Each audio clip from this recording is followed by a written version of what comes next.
บัวดอกหนึ่งพึงใจไว้เพื่อบูชาแด่องค์พระศาสดาสัมมาสัมพุทธเจ้า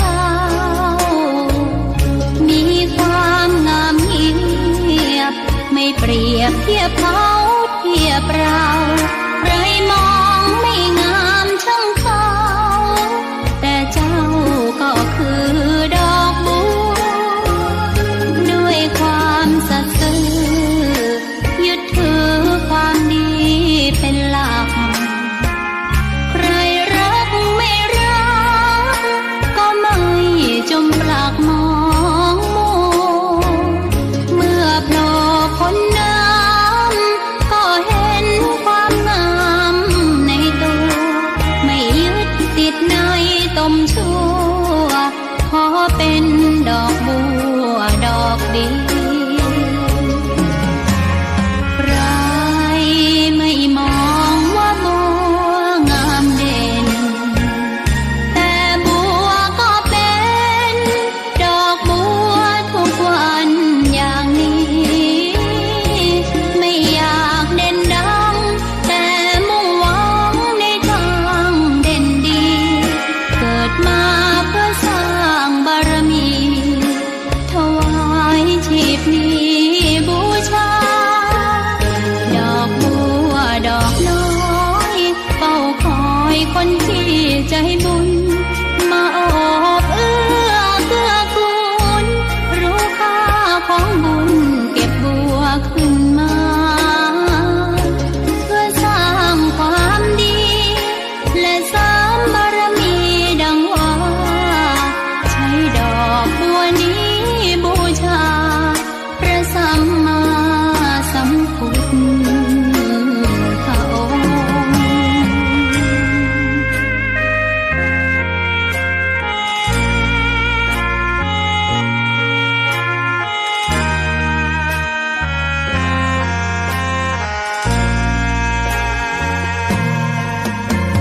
ใคร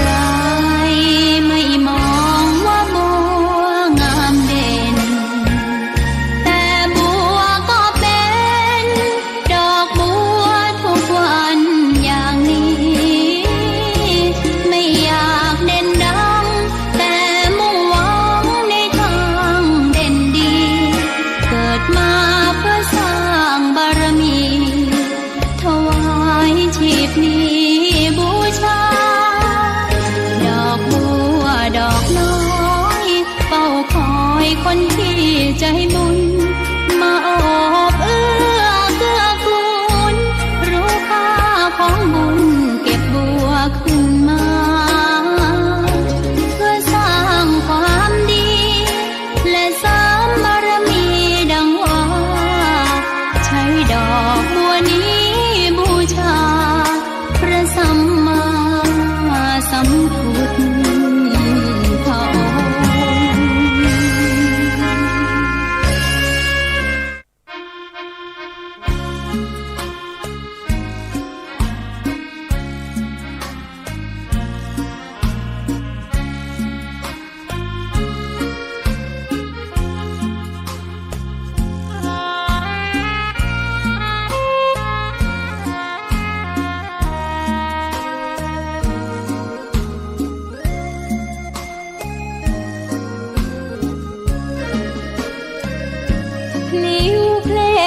งค์ ถูกถ้อยคำเข้าถึงจิตใจ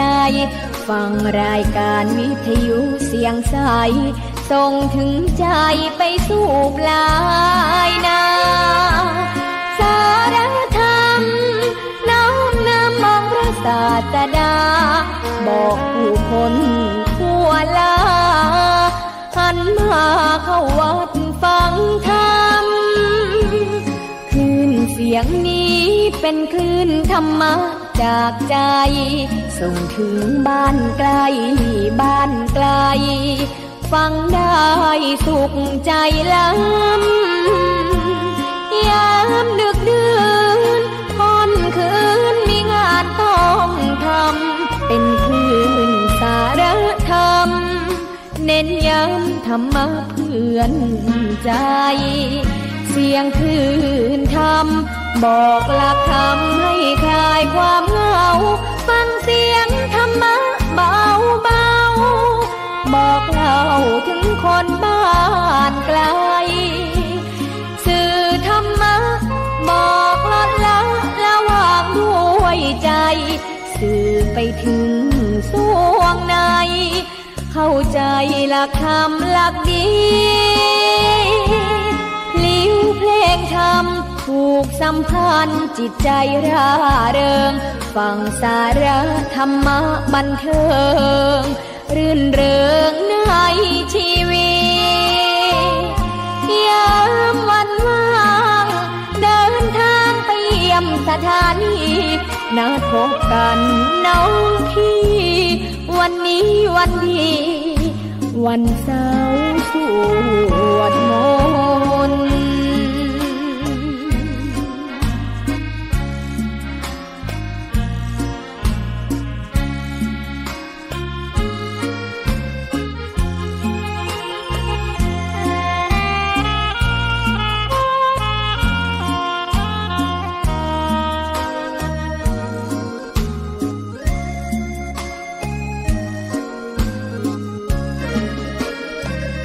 เสียงคลื่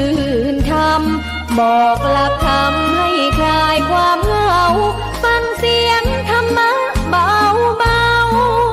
บอกเล่าถึงคนบ้านไกลสื่อธรรมะบอกลดละละวางด้วยใจ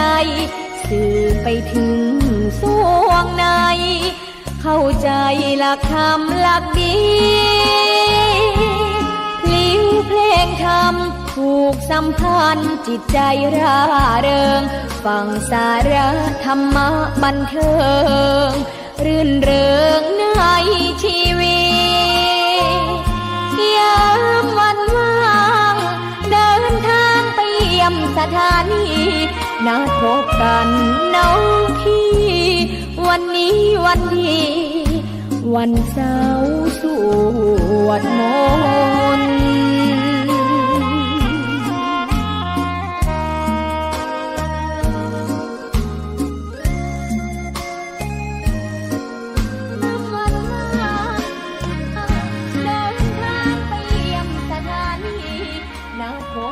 ขอนอบน้อมต่อพระรัตนตรัยแผ่ปารมี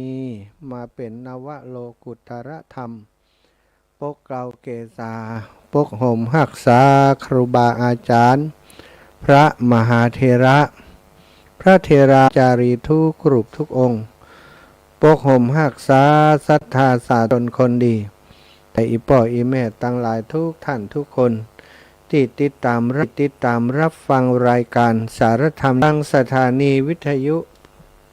ในเครือข่ายคลื่นสีขาวเพื่อชาวประชาซึ่งออกอากาศจากวัดปักตางเจริญอำเภอดอยหล่อจังหวัดเชียงใหม่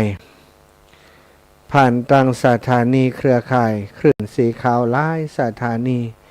ที่จังหวัดลำปางของเฮาก็สถานีวิทยุ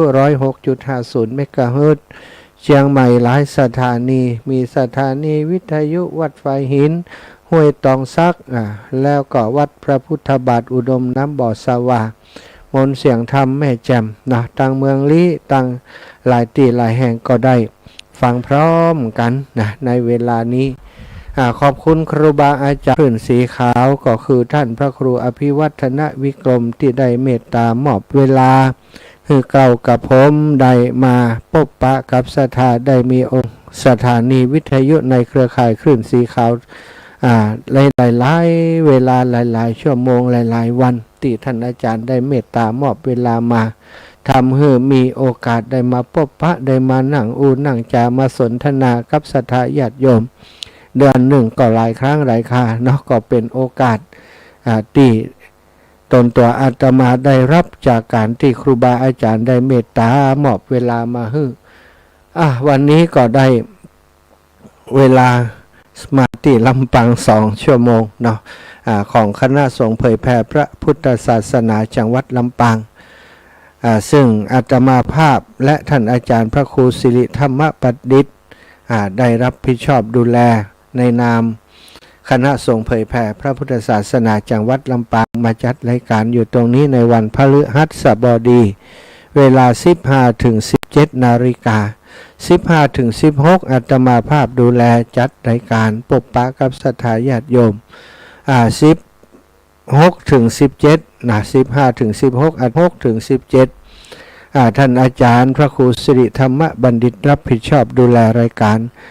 วันนี้ท่านอาจารย์ก็ไปประชุมผู้บริหารรายสงฆ์กรุงเทพนะส่วนกลางที่วังน้อยอยุธยาก็เลยได้มอบหมายให้อาตมาได้นำเทปบันทึกเสียงการเทศธรรมพื้นเมืองสุริยคราชกุมารผูกที่5ซึ่งเทศโดยหลวงพ่อท่านพระครูอุดมศิริทัตน์มาฮือศรัทธาญาติโยมทั้งหลายได้รับฟังเนาะก็จะทำจะได้นำในช่วงโมงหลังจะได้นำเทปบันทึกหรือว่าเสียงบันทึกที่อัดไว้ของท่านอาจารย์ครูบาเจ้าหลวงพ่อพระคมครูอุดมศิริทัตน์มาเปิดให้ศรัทธาญาติโยมรับฟังประมาณ45นาทีเนาะศรัทธาญาติโยมอีป่ออีแม่ทั้งหลายวันนี้เฮาพบปะกันเป็นวันที่25พฤหัสบดีที่25เดือนเมษายน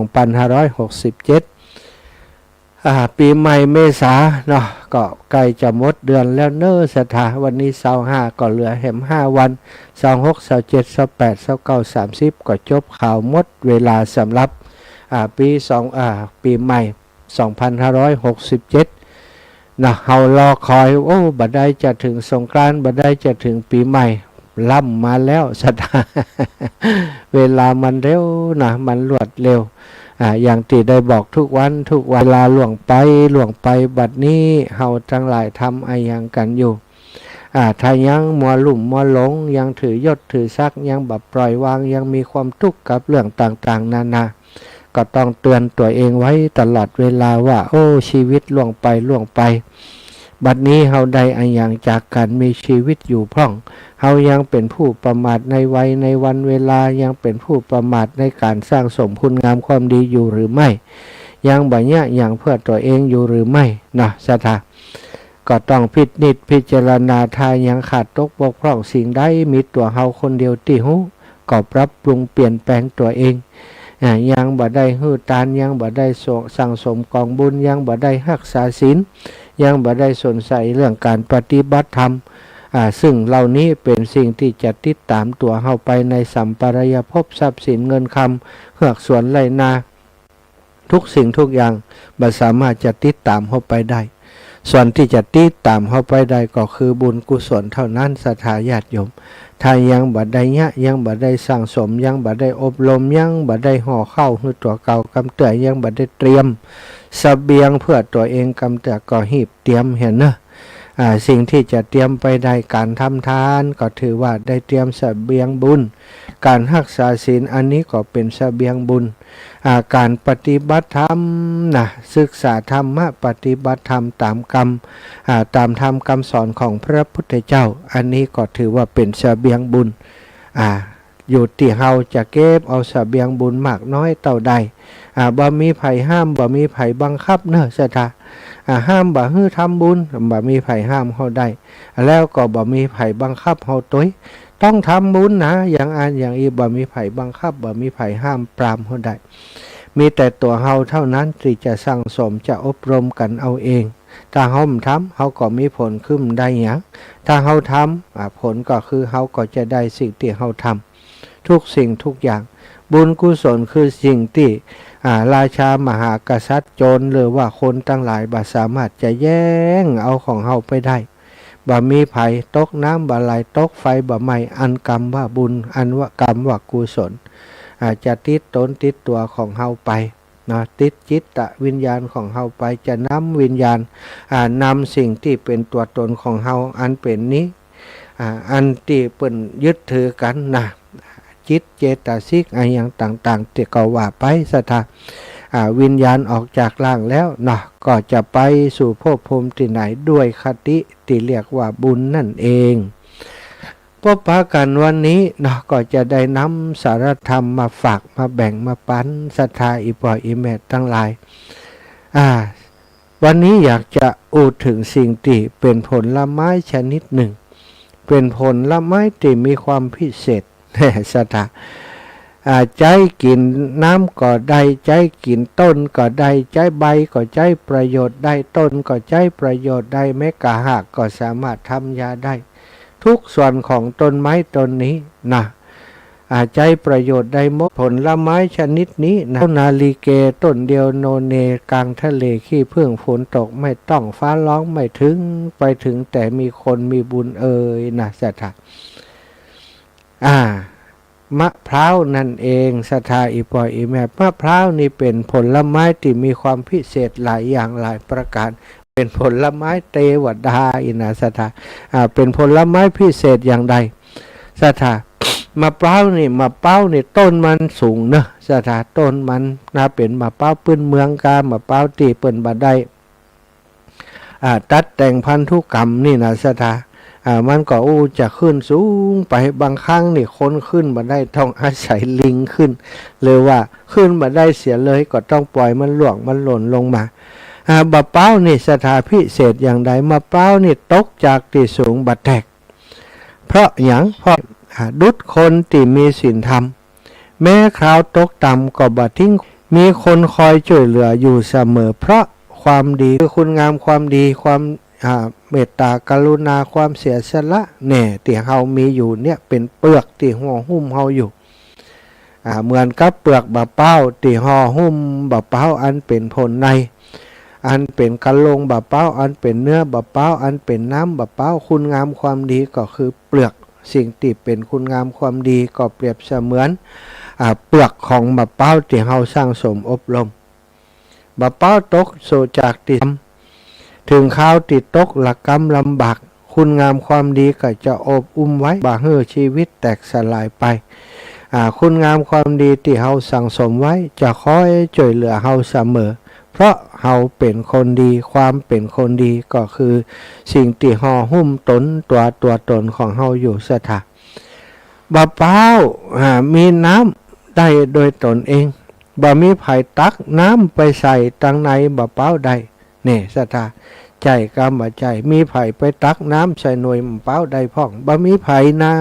แต่ว่ามันมีคนเดียวมัน มะพร้าวมีน้ำได้ด้วยตนเองบ่มีไผ่ตักน้ำใส่ดุจคนที่ไฟดีแสวงหาความดีทำความดีได้ด้วยตนเองแต่ก็น้อมรับคำชี้แนะของคนอื่นอยู่เสมอนี่คือลักษณะของคนดีความดีของคนดีนั้นผู้แสวงหาความดีผู้ใฝ่ความดีนั้นก็จะเกิดขึ้นในตนในตัวของเฮาเหมือนกับน้ำบะเป้าศรัทธาที่เกิดขึ้นในตัวของหน่วยบะเป้าอยู่ในแกนบะเป้าความดีก็เช่นเดียวกันอยู่